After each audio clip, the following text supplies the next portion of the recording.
Découvrez le Géant, le tout nouveau pari de LeTurf et Genibet.fr. Trouvez un cheval placé dans toutes les courses de la Réunion du Géant et c'est gagné. Avec le Géant, tous placés pour gagner.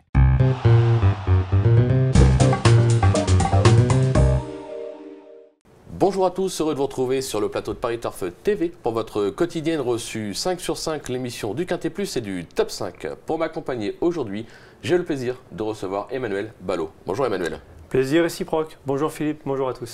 Emmanuel, dimanche, Vincennes, le prix de Cornulier, le championnat du monde des trotteurs sous la selle, 2700 mètres, grande piste, un super lot. On s'attend à une course quand même assez ouverte. Vous avez tout dit, c'est très ouvert, l'édition 2016 est homogène. Super lot, oui, on va dire un gros quintet. Il n'y a pas de Jacques de Bello au départ de ce Cornulier. J'entends par là qu'il n'y a pas de phénomène. Il n'y a pas de Bold Eagle. Voilà, le dimanche prochain, c'est le Bold Eagles Show. Yes. Vous allez voir Bold Eagle dimanche prochain, c'est autre chose. On a quand même un gros quintet, un Cornulier touffu, ouvert à souhait, passionnant à étudier. Tout est dit. Tout est dit. On va écouter votre sélection tout de suite, Emmanuel. On attaque avec le 18, le plus riche, Thiego d'Étang. Devant le 6, Athéna de Vendel. Le 12, Scarlett Turgot. Le 17, Ulan Duval. Le 15, Vision Intense. Le 4, Ulster Perrine. L'As, Attenzionali. Et le 8, Hugo Deniol. Allez, tout de suite, votre favori, le 18, Thiego d'Étang. Le polydor de ce Cornulier avec déjà 2 deuxièmes places. Comme l'an dernier, c'est une course référence, on va le voir. Derrière, Roxane Griff, on avait même la sensation qu'il l'avait emporté. Oui. Mais non. C'est peut-être son année. Voilà, battu par la néo-retraitée Roxane Griff, qui a gagné les 2 dernières éditions, qui sera là dimanche. Roxane va ouvrir le défilé, c'est important de le dire. C'est la grande championne qui va nous manquer dimanche. C'est clair. Thiego d'Étang, c'est l'année ou jamais. 4e en 2013, 2 fois 2e, à Charles Bijon de jouer. C'est clair, c'est lui qui a le pouvoir, comme on dit. Le numéro 6, Athéna de Vendel, qui n'a plus à faire ses preuves sous la selle. Elle vient de crever l'écran dans le Joseph Lafosse, une autre course référence. Quand on regarde cette course-là, attention. Hein. Jeu de mots facile. Dans la fosse, elle a fait le trou pour finir. Elle l'a fait vraiment plaisamment. Le dernier kilomètre a été très très bon. On y va sur les jeux de mots. On est dithyrambique à son sujet. J'étais chaud bouillant cet été. L'été passé, avec elle dans les gros morceaux réservés à sa génération, dans le Normandie, surtout dans le prix des élites. Boum, patatras, elle a fait la faute dans le dernier tournant, déféré postérieur comme ce dimanche. Elle venait pour moi comme pour gagner dans les élites en rendant 50 mètres, ce qui aurait été un authentique exploit. C'est ma jument de cœur. Et si jamais Charles Bijon venait à perdre le Cornulier, bon, ça n'arrive pas souvent à Charles de perdre des courses. Je rigole. Le message est passé. Voilà, c'est vraiment la jument de cœur. Je ne serais pas plus surpris qu'elle gagne ce Cornulier.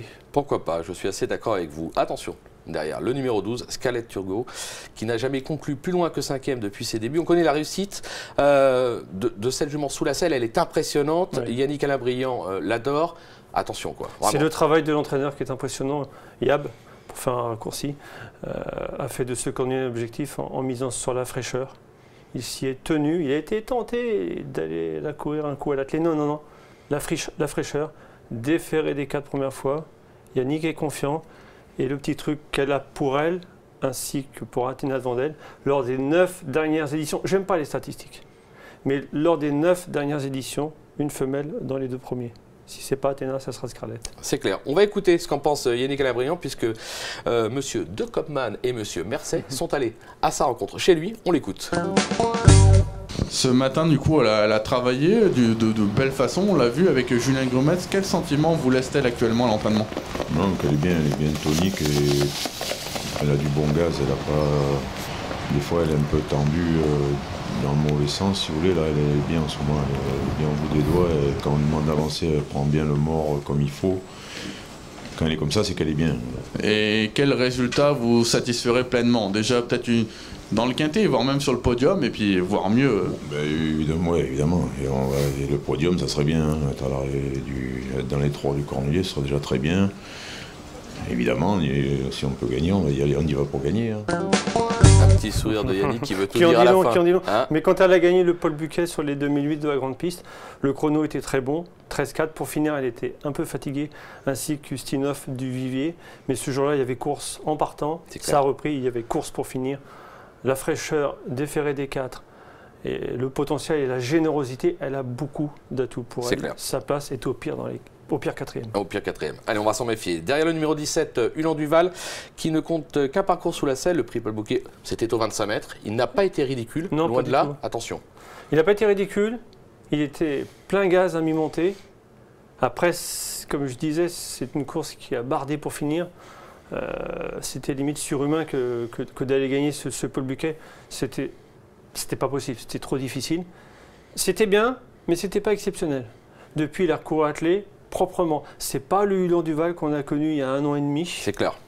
Personnellement, il m'a déçu déjà l'hiver dernier dans les grandes épreuves attelées. J'ai besoin d'être rassuré. Mais bon, en classe d'attelage, c'est le meilleur du lot, à mon humble avis. Cédric Mégissier y croit. Pour les places, c'est un coup de poker à tenter. Allez, on va le tenter.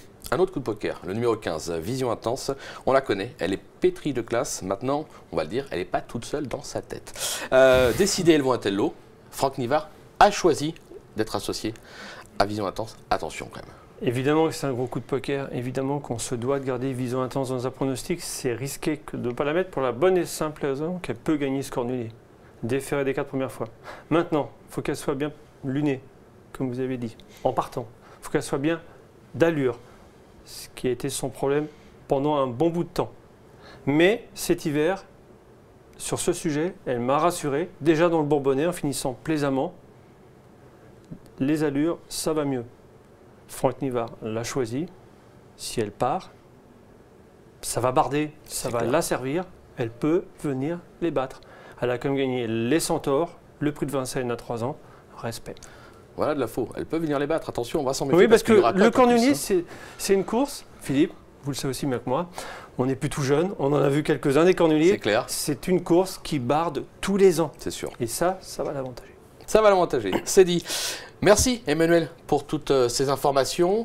Moi, Merci je vous donne à vous, rendez-vous très très vite sur le plateau. Bonjour à tous. Au revoir. À bientôt. Au revoir.